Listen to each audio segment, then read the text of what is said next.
Hello, clever people, and welcome to my review for Emma.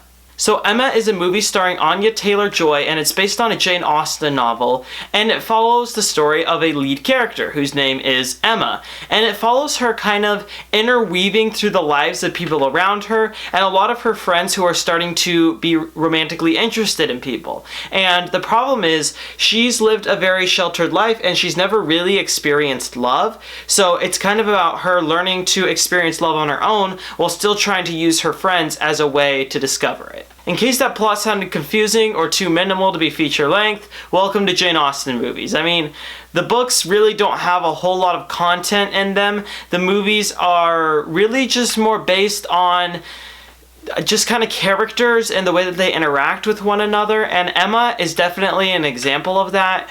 I was looking forward to this movie quite a bit, actually. It was a post-Oscars indie movie that actually had some really strong, shining reviews, and that's pretty rare. Usually you get a lot of the good indie movies coming out towards the later part of the year, but every once in a while you'll get one in like February or March that's really well reviewed, but just definitely didn't fare a chance at the Oscars, so they release it in the following year around the late winter, early spring catalog or area. And Emma was an example of that, so I was excited for it. I was a little tentative, though, because I haven't been the biggest fan of Jane Austen movies. I really didn't like Pride and Prejudice and Zombies, and even though it got good reviews, I really didn't like Love and Friendship. They were just boring, confusing movies to me, and I was a little worried Emma was going to be the same way.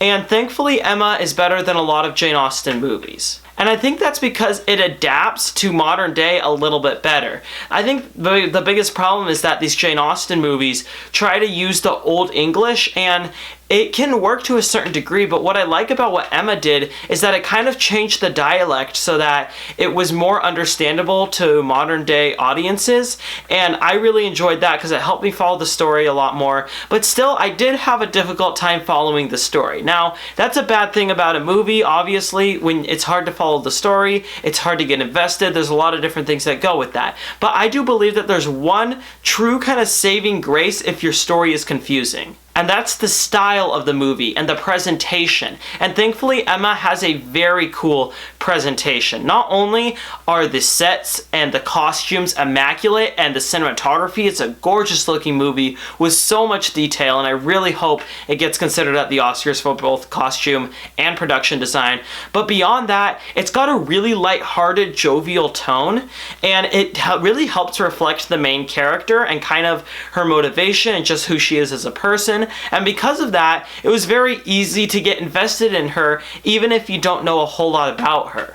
And Anya Taylor-Joy is just a fantastic actress. I have a feeling that she can really do any type of movie that she sets her mind to. I would have never imagined her in a Jane Austen movie, and yet she just does such a fantastic job. And generally, the ensemble cast is really good. I definitely see why this wasn't an Oscar contender, and I don't think that we're going to hear it by the time 2020 rolls around. But overall, it's just a very solid, quality movie, and the ending is so enjoyable. I had a huge grin on my face walking out of the theater. I really did enjoy Emma. This is one that I would encourage people to go out and see.